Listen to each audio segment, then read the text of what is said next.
Welcome to Moving Through and Beyond, a podcast dedicated to sharing inspired journeys of redefining life, vision, and purpose after immense hardship and grief. My goal with this podcast is to give you hope and to let my guest journeys inspire you to make the choice to keep looking up. I'm your host, Carey Conley. Hello, everyone. Thanks for joining us with this episode today. I'm very excited to bring to you someone who lives in Sydney, Australia. So this was a fun episode to do because we were on literally opposite ends of the planet. And Sherrie is a new friend of mine. She found me by listening to the podcast. And so I was excited to bring her on. And I want to tell you a little bit about her. Sherrie Laryse is an author, teacher, and mentor with 12 plus years working in human behavior, neuro linguistics, grief, trauma, psychosomatics, mental illness, yoga, and meditation, and is partway through a Bachelor of Cognitive and Brain Science. Her focus is on teaching emotional intelligence, and she does this via private consultation, public speaking, and the written word.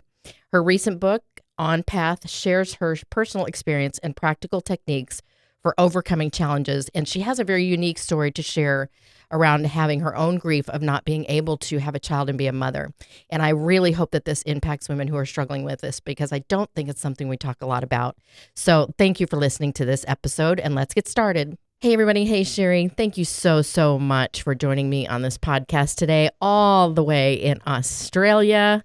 So as we're recording this, everybody, it's Friday evening for me and it's Saturday morning for her. So it's kind of cool that we can at least make this work. And I just appreciate you. I appreciate you actually reaching out to me to want to be on the podcast. And I just can't wait for you to share, your story. So thank you. Thank you. It's, as we were saying, there's a lot of really big emotions out there and people don't know how to go through it. So and this is your journey as well, if you've been through something really heavy, you really want to help other people through their heavy times because it's a really difficult place to navigate on your own. Sure. Yeah, I know that you have a long list of accolades that I mentioned in certifications and things that you do, how you help people.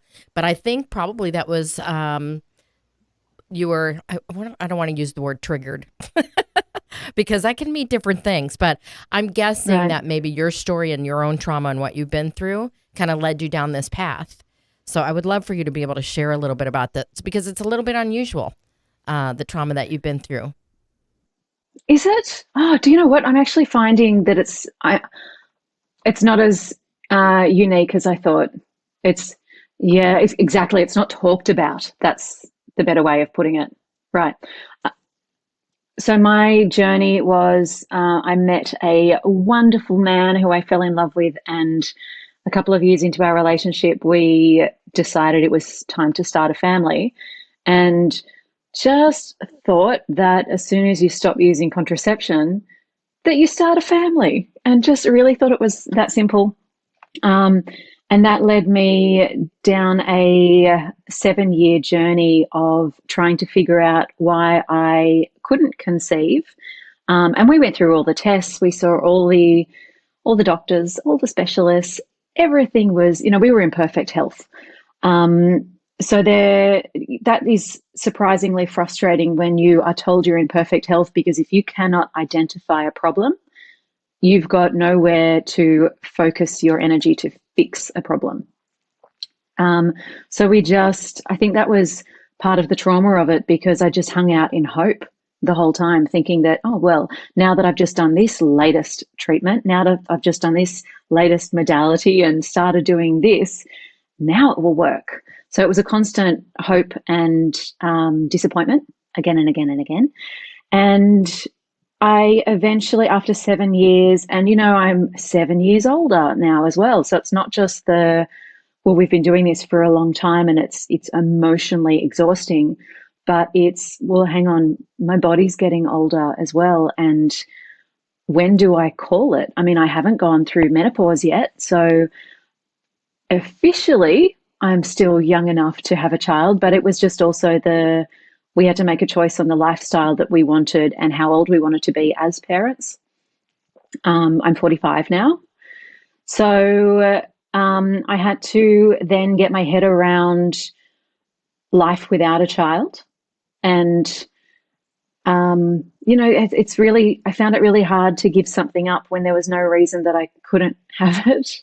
So I had to work really hard on myself to get my heart and my head into this space of um, life without a child, because I had always seen myself as a mother. So my grief was kind of twofold or two pronged, if you like. It was firstly grieving this little person that I would never meet, that I had imagined in my head. I had bonded with them, I had seen my whole life with them. So there was grieving that little person. And then there was also grieving the person who I thought I was, because I had grown up always knowing myself as a mother. And even as a little girl, I used to mother my brother, who's older than me. He's 2 years older. But I always felt like a mother. I would look at my mum and how she acted and what she did and what she said. And even as a little kid, and this is kind of weird to say now, but even as a little kid, I would judge the way she mothered and say to myself, okay, I'm going to do that with my child. Oh, I'm never going to say that to my child. And it was who I knew myself to be. So then that was really difficult because I lost the person that I was as well. And my whole foundation of being me, the meanness, just crumbled beneath me. So then I had to grieve myself as well and find a new version of me on the other side of that. It's like you went through two deaths without an actual death, Right. right? Yeah. And that's why I say this is unique. When you and I first talked, I'd never really talked to anybody who's been through this and the way you're defining it. And it makes so much sense, Sherrie, that you would grieve that, right? Because you'd been holding on to a vision of your life, who you are, or who you wanted to become, and also the life of this child, right? That never happened. So Yeah. it's definitely, just a whole different version of trauma to me, but very real, Very right? real. Yeah. Yeah. And sometimes I I feel a little bit like I need to I don't know if justify is the right word, that grief for the child I didn't have, when grief is normally associated with something that you had and then lost. So sometimes I feel but then again, I mean, it's irrelevant. This is my experience, right? Right. Yeah, my It's experience is real going to for be you, unique for to sure. me. And yeah, exactly. Yeah. Yeah. And I can obviously connect to this because I have lost a child. And with that, lost a part of my identity as well. I Right. still have my daughter, but I no longer am the mother of a son here on Right. earth. Yeah. Um, and that whole role being lost, it's a huge loss. So Yeah. I get it. Yeah. And I don't want to pretend that I understand how you feel either, because I never had that child that I got to know and then lost. So yeah, I think grief is just so unique to each person's experience. And we can try and imagine, well, just through empathy, you kind of feel what somebody else might be going through and might be feeling, but you're only ever feeling your own feelings about that. So it's kind of a tricky thing. And then I think the thing about grief is when you're trying to comfort somebody else, your comfort only goes so far, because the very thing that will fix the only thing that will really comfort their grief is the thing that they've lost. So there's only so far you can go with people, which is why I come into the space of I can't comfort you. I can stand next to you. I can hold your hand. I can get you food. Um, and then I can help you process some of those feelings with, I don't know your experience. I don't know how long this will take. I don't know how long, I mean, what you're going through to get there, but I can take you through a few different experiences and help you come to terms with your own feelings. So when you were figuring all this out, that you were literally grieving and had been through this trauma, What helped you get through that, Sherrie? Two main things. Actually, no, three main things. One was I'm a big meditator. So I would meditate and actually sit with the feeling and just meet the feeling. So I remember I was running a meditation group, and when I run these meditation groups, and because I do it with the aim of supporting people through their heavy emotions, so I would always say to people, so, hey, what's going on for you this week? And we will, not the story, just the emotion, and we'll bring that into the meditation tonight. So you get an opportunity to process it in a different way. It's not a cognitive way of processing. It's just feeling and meeting the actual feeling, the way it is embodied, the way it shows up in your body. So I would do that. And somebody said, well, I feel defeated, so I'd really like to come into defeat. And I come into the meditations first so I can feel it, again, just my own experience before I take the group through it. And when I came into defeat and just met that feeling, I could feel, and this might sound strange for anybody who hasn't done somatic work, but within the meditation, I was connecting with that feeling of defeat and where I hold it in my body, and it kind of slid like slime all down my body and then bottomed out in my womb. I'm like, oh, okay, defeat lives in my womb. Got it. So I never really connected with that word, thinking I feel defeated. But it was really interesting that when I specifically came in to just feel how defeat felt in my body, that's how it showed up, which was a really interesting, and I want to say really cool experience of just being present to this emotion that's in me that I had no idea was in me about that topic. So that's one of the things that I would do, which is a bit weird. I get that. It's just, I tell people all the time, the thing that we have to do first if we want to transform, progress, evolve, heal, is we first have to be open to being aware of what we're not aware of yet. Right. So last year I went through a whole process with somebody who just started helping me become aware of, specifically for me, it was my thoughts. What was I thinking all the time? Because I wasn't really paying attention. Because that was the first step. I had to become aware of what I wasn't aware of. And so it sounds like in your meditation, you open it up to receive information of what is it that I need to know right now so that I can really work through that or work on that, right? Yeah. Yeah. And just become present to, sometimes I would sit down and just say, what emotion is coming up in me right now? And I call it a meditation, but you could call it just sitting on the lounge and daydreaming and just becoming present to how you feel. And because I think so often it's really easy to, especially when we do go through something kind of heavy, it's really easy to get on with our day, get on with stuff and keep ourselves busy and kind of distract yourself from feeling, which is a great strategy if it's just too much to feel right now.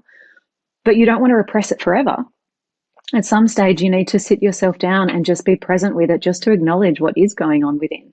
So, yeah, I call it meditation. Somebody else could just sit there and say, okay, so what emotions are in me right now? Okay, I'm just going to, just for 5 minutes, I'm just going to allow myself to feel that, just to acknowledge that feeling. And then I'll get up and I'll go back into my busy day and distract myself again. But I think that's a really important part of processing, just to acknowledge what's there and not to feel like we need to bypass it. The emotions are real. Allow yourself to feel them as a part of your current experience. Yeah.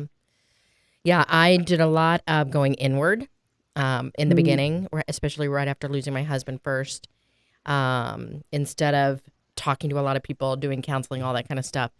And it's interesting how that was kind of, I guess, my form of meditation. But I also kept myself really busy for a long time until I was ready to deal with it. So what would be the second thing that you found really helped you? The second one was a more cognitive process. And that was to identify, to really break down what I felt was missing. So not just a child. I needed to break it down as in, so, well, actually, let me give the example of mothering. So what I grieved was being able to mother, and that mother in me. So then instead of just missing mothering, I needed to clarify exactly how I defined mothering so I can figure out, so I can get really specific and nuanced about exactly what is it that I feel is missing. And for me, it came down to three things. It was nurturing someone, something, inspiring, and mentoring. So they were the three things. And I then sat down, literally pen and paper style, and said, okay, nurturing, where am I doing that already? And I had to start with simple things like, well, I water my plants and, I nurture my plants, and okay, and then I nurture my cat and I nurture my husband. Okay, and there's my friends and my parents. And, I started small and I kept building this really large list until I could see that, okay, nurturing actually isn't missing in my life. It's there. And then I did that for inspiring. And then I did that for mentoring. And then as soon as I could identify that these three things were actually all present in my world already, it's just that they weren't appearing in one little parcel how I wanted it to appear. But if I define motherhood, then all of those traits are being fulfilled, just in a way that I wasn't expecting and wanting. So that was the first thing. Yeah, it's a really interesting process. I think it's Now, almost what? like, writing gratitudes in a different way. I'm thinking, it's the Totally. same thing when Yeah, you're thinking all these things are wrong and they're missing, instead focusing on, okay, what is good in my life and what's already there. I love this. I love that that helped yeah. you. It was really powerful. It was really helpful. And what that then did was give me three things that acted kind of as a compass for every decision I made going forward. So if an opportunity came across my plate that allowed me to either nurture, inspire, or mentor, then absolutely I would run at it, because I know that is what fulfills me. That is what I am inspired to do. That is an opportunity that is right up my alley. And I know that I'm going to give it my all because it means literally the world to me. But if an opportunity comes past me that does not do one of those three things, even though it sounds like a really beautiful, shiny opportunity, I know that it's not an opportunity for me. So this really helps me make my decisions in life, which is also where my business started to get really defined. That what I do is emotional intelligence. I'm an emotional intelligence consultant, and I help people by nurturing them, mentoring them, and hopefully inspiring them. So that was my second thing. That was really powerful.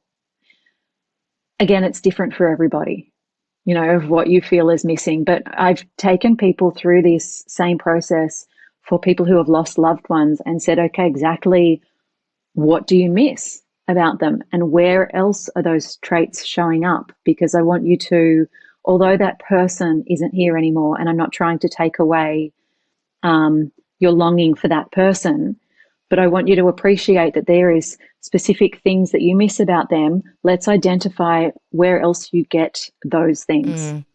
Right. So good. I've never heard this shift in perspective before. It's really, really good. Really, So, really helpful. yeah. So is this what catapulted you into doing what you're doing now, or were you doing that before and this just exponentially said, yeah, Yeah, I'm all over this yeah. now? Option B. I was doing it before. So I've been doing this work since 2016, but it was a side hustle. It was, I was running, well, actually, no, it was a side hustle for the first year, but then it started to become more of my business. As soon as I went through this myself, and I also wonder did I do this as a business because I really needed to know all of these skills for something really juicy that was coming up in my life?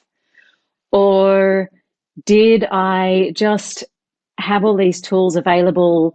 I could use them. And then because I have my own firsthand experience in such a deeper level, not just when you go through the training, you obviously go through all of these exercises yourself and work on whatever it is at the time that whatever content in your life presents itself. But then I took myself through something as big as the grief that I did go through, and suddenly I can hold people in a whole different way. And I don't get so overcome by other people's grief anymore. Whereas before, I think it was quite overwhelming or insurmountable. Now I think, okay, no. I have touched grief, walked through it, found the other side. Therefore, I know you can. So I don't feel like I need to be, I don't need to come down and meet you in the hole. I can stand up here and throw you a rope, and I Oh, know you that's can so get good. out. So good. Yeah, I asked you that question because, a lot of people think that I started doing my vision work after losing my husband or my son. And the real story is that I knew that I was going to be doing this work when I was in my late 20s. I literally sat down one day, a mentor of mine said, I was not doing the 9 to 5 gig very well, Sherrie. And I told Yeah. her that. She said, okay. She said, you're not meant to do the 9 to 5 thing. She said, what you need to do is take a day and with a legal pad of paper, journal, whatever, is write out in great detail what you do want your life to look like. And nobody had ever told Love me that I could this. do that. So Yeah. I wrote out several things, about the kind of mom I wanted to be, the kind of leader I wanted to be. And on the last line of one of those pieces of paper, I wrote that someday, and this was out of the blue, someday I wanted to talk to people about having a clear vision and how to goal set. So this was before we even had kids. We were newly married. And, so I started doing that. And then 10 years ago, started officially doing that and created my curriculum. All of that led the foundation because God knew what was coming in my life. Right. And so Right. when I lost my husband, and then especially after losing my son, it became very, very clear to me why I'd been talking on this topic for so long. Right. Right. Right. It So prepared me. I feel like I Yeah. resonate with that story Yeah. in my own Yeah. version. Yeah. Right. I think that's kind of what's happened for you, knowing that you were already doing the work. Yeah. Then you had these experiences that I think it just validated why you're doing what Right. you're doing. Right. Right. And the Yeah. interesting thing about what you just said was about writing and, kind of journaling to put out what do you want. That is my third technique. That's my third tip, journaling, and really let out all of those feelings. And that is actually so I started journaling through all of it. And I think one of the reasons why journaling is so important is because it asks you to put words around your feelings, which can otherwise feel so huge and without boundary, that it's hard to then process something it feels bigger than you. But if you can define it and if you can put words around it, you've got something almost tangible to work with. You've got something, as soon as you add semantics to it, okay, well, it's that feeling. It's not just a whole big bag of feelings that are too much. It's that one, and it's that one, and it's that one, and I'll work with them individually. And I think journaling is fantastic because it asks you to put words around your feelings, and then you just keep writing. And that is actually how my book came about, because I started journaling through this, and then journaling through my meditations that I would take myself through to feel those different emotions, and journaling through the cognitive technique of finding what motherhood was to me and where that is in my life. Funnily enough, as I was writing, I never intended for it to be a book. That was not my intention. I was just writing for me because I had a lot to process. Partway through writing, two things happened. One, I started to clock to the fact that this was forming itself into a book. It was starting its own life without me intending it. Secondly, my friend passed away. So I kept writing through his loss as well, and through the meditations through his loss, which allowed me I ended up coming up with a metaphor that really helped me process the death of somebody. And the fact that, I guess it would be described as the oneness of all of us, and just feeling that. And if we can feel that sense of connection between us as humanity, as life on earth, then I found that feeling of loss, it falls under that. It falls under the feeling of oneness and connection with everything. And that connection, if you feel that sense of connection with everything, that's enormous. I haven't ever felt anything bigger than that. And grief is certainly a lot smaller than that in my experience. So my book, just thinking about it now, it goes through 3 different versions of grief, which makes it sound like a really sad book. It's not at all.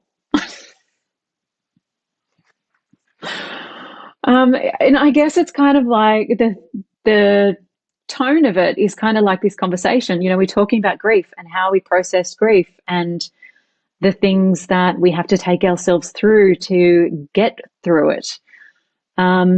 So that is my book. It's this tone of, it's not sad. It's quite matter of fact in me sharing how my heart broke, but it's, and then this is what I did about it. And this is what so I talk people through every technique I go through. And what I have found is talking to other people as well who have read the book is they've said you can't help but start to apply those techniques. Just the seed gets planted and you start to apply one technique at a time to your own situation in life. And to not rush that. Yeah. Pardon? And to not rush the process. So many times, I'm the queen of this planet. I want to implement everything all at once and just work at it super, super hard and, expedite the process. Yeah. And what I've been learning from so many of the people that have been, walking me through my process is just take one thing at a time and just give it time. Yeah. Just give it time. So hard to do. It is. And that's where I think I find that concept of just sit on the couch, close your eyes, take a couple of breaths and notice what emotion is there. And you don't even have to, you can just notice it and say, oh, okay, that's there. And then get up and walk away. You don't have to do anything else, but, at least take that moment to just notice. And then one day you might want to stay there a little bit longer and see what happens if you try and engage with that emotion. It just seems so much simpler. Right? Yeah. So I but love one thing that. at a time is key. One thing at a time, yeah. What's the name of your book, Sherrie? It's On Path or On Path. Yes. Is yes. my little Australian accent. Yes. Yeah, On Path. Yeah, lovely. We'll make sure that we keep mentioning that. And I know that you've been working with a lot of different people. Is there one area that you particularly walk people through? Is it a type of trauma or grief that you work with? No, there was a particular time where I was working with a lot of people who had trauma in some sort of sexual assault. So that still happens, I think, just because it is so prevalent. But it's all sorts of trauma, Carey. It's, people, we're not taught emotional intelligence at school, right? And we have these yet. Thank you. Yeah. I'm hoping that it's changing, I believe, but it's going to take a while. Yeah, the cogs move slowly. But we have life is heavy, life is big. It's really interesting. It throws us some curveballs that we're not ready for, and we don't always have the tools to go through it. So that's my intention, to share those tools. And actually the reason why I named my book On Path is because as I was writing through my journey, and I guess much like what you were saying about your story as well, I was writing through my journey and then realizing how all of the dots connected and realizing all of this happened just the way it was meant to. And I didn't like it at the time. Absolutely not. But now looking back, I can see how I was just taking one step forward to lead me to be the mother now that I am, which is I mother so many people, Carey, through my business and my teaching. Something? Yeah. Yeah. It does. It really fills me up. Yeah. Do you feel like you are completely healed, or do you feel like there are just, I'm sure you know this term, grief bursts, right? Where they just come out of nowhere. You're just I remember not too long, a couple of years after my husband passed, I was just literally walking through the mall and walked past the men's department and had a complete meltdown because it was Yeah. Christmas. And normally I'd be in there shopping for my husband, right? And, Yeah. you go along and you think, okay, I'm getting better. Every day I'm getting a little better. I know how to handle this. I know how to deal with it. And then all of a sudden you just have a day that out of the blue, you just need to sit through it again. Do you still go through that, or how would you define that? Well, I would define that as very timely because that's been my week, actually. Yeah. So, firstly, I don't think grief ever leaves you. I don't think it dissolves. You just, what I found is I needed to make friends with it. I needed to allow it to live here in my body. Now, at the moment, I have a collapsed lung, and that has happened a few times over the last few months. I have my lung collapses and then it reinflates a few weeks later, and then it happens again. And the fourth time it happened, the respiratory specialist suggested surgery. And she said, I know that you're not keen on this, but blah blah. We had this big chat about it, and I'm really not keen on it because I want to. Not that I'm against medical intervention. I think it's wonderful, and I'm studying neuroscience as a degree, so I'm a big fan of science. But I also, given there was no reason for the collapse, no known medical reason, I just wanted to give my body a little bit more time and take all the supplements that I could that actually help strengthen the connective tissue and don't do the exercises that I was doing. And I really wanted the opportunity to give my body the chance to heal itself rather than stapling the lung up to the chest cavity. Um, and I have always had a preference to trust my body. And as soon as I felt that this time, and I said to the specialist, I hear you. I will take your advice on board, but if it's okay, I just want to buy a little bit of time. And I was thinking about it afterwards that, I think I can trust my body. I really do. And if it happens again, then fine, I'll go and have the surgery. But right now I want to trust my body. And the more I felt that need to trust my body, this surge of grief came up with it, because the last time I chose to trust my body, and let me just add a detail into my prior story. When I was trying to fall pregnant and I went and saw all the specialists and all the IVF people, I never went through with an IVF treatment. I spoke to them and I had all of the internal flushes and everything, but I wanted to trust my body. So this time around, when this came up and I wanted to trust my body, a whole lot of grief came up of, well, the last time you trusted your body, it left you without a child. So I think that emotions don't just dissolve out of you. I have found you just need to make friends with them. They live there.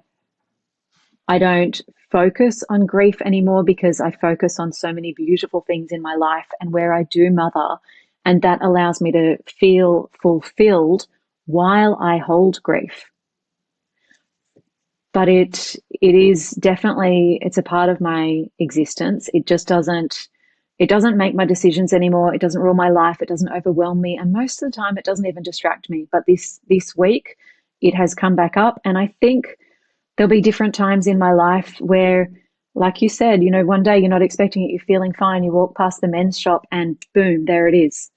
And I think when I, for example, lose my parents, so they're 70, one day when I lose my parents, I lose that whole parent-child relationship that gets severed there and then.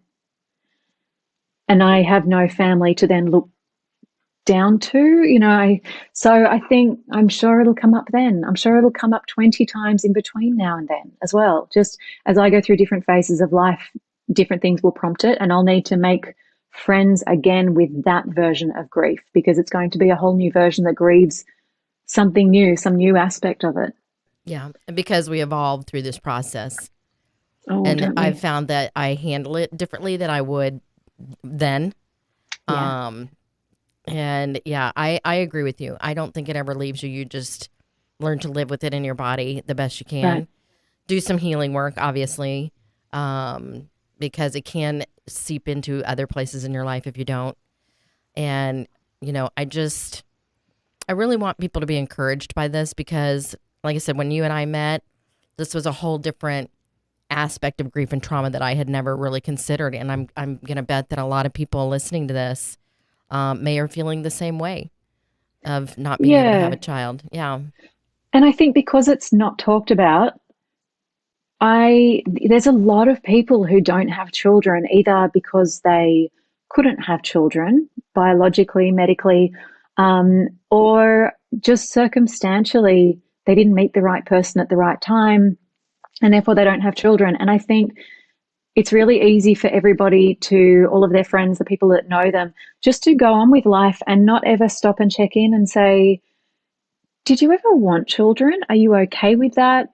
Would you like to talk about that? Because I've got no idea if that was a conscious decision. If you tried and it didn't happen, I don't know if you're upset about it. Like it's just, people just go on with their life and they're just the people who don't have children. So I think it's, and also, even when we do become pregnant, nobody talks about it for 3 months because then, if the chances of losing it are higher. But then that also sets up this, well, we don't talk about it. We don't talk about it if we're trying. We don't talk about it in the first 3 months. You just don't talk about it. And it does create an environment where you don't ask people about not having children. And I think that lets a lot of people feel quite lonely on their journey because it is lonely. yeah. And it's Mm. hard to gauge whether you are in a safe enough place with this person to ask them that question. Yeah. Um, and my daughter and I co-authored a book together the year after my son passed, entitled "Keep Looking Up," and it's 11 chapters, Sherry, of what we learned in our journey. And one of the things we talk about, it's our chapter on finding your super safe people, and Yeah. yeah, having people knowing who those people are and allowing them to still be in your life because they know how to take care of you the way you want to be taken care of. They know what to ask, what to do, what not to do, and so on. And I think it's awesome if you can become that person for somebody else. Yeah, Sorry, you just so froze good. there. I lost that last bit, Oh, but I think it'll probably play itself out. Yeah. yeah. Yeah. So anyway, I want to just wrap things up by you just sharing, just maybe one more tip that you would give somebody if they're going through any kind of grief or trauma right now.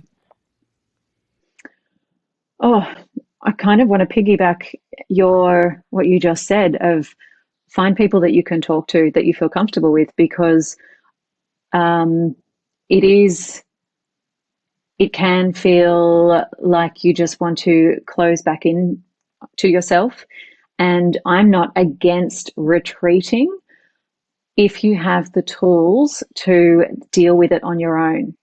Um, Personally, I'm a retreater. Something is big in my world and I go inward. I sit with it, I feel it, but I've also been meditating for 25 years and trained in human behavior and emotional intelligence. I think if you don't have tools that you are comfortable using or confident that they can help you get through, then turn to somebody else because whether you're journaling and writing it down or verbalizing it to somebody else, either way, putting it in words will help you process. Yeah, absolutely. And isolation is the worst place to be if you are really struggling. Yeah, Yeah, absolutely. yeah. So, yeah, find So somebody to much connect with. wrapped around that. Yeah. Well, Sherry, Mm. I knew this was going to be a great conversation. And again, I'm so glad that you and I have met and that you are willing to come on here and share your story. I think it's going to help a lot of people because, as we mentioned a couple times, this is not something that's talked about. So I'm Yeah. excited for this podcast and just really appreciate your time. Thank you. Thanks for making it possible and doing what you do. Yeah, well, thank you. I'm having a lot of fun doing it. It's been really Yeah, great since I started it. good. So thank you for being here. Thank you everyone for listening to this episode and I hope that you enjoyed it and if you do, make sure you share it out. Have a great day. If you found this episode inspiring or helpful, please share it with a friend or a family member. In order to be successful on this mission, I can't do it alone. Connect with me at www.careyconley.com, and don't forget to sign up for my weekly Do It On Purpose newsletter. Let's build this life-giving vision movement together to end this epidemic, save lives, and create purpose.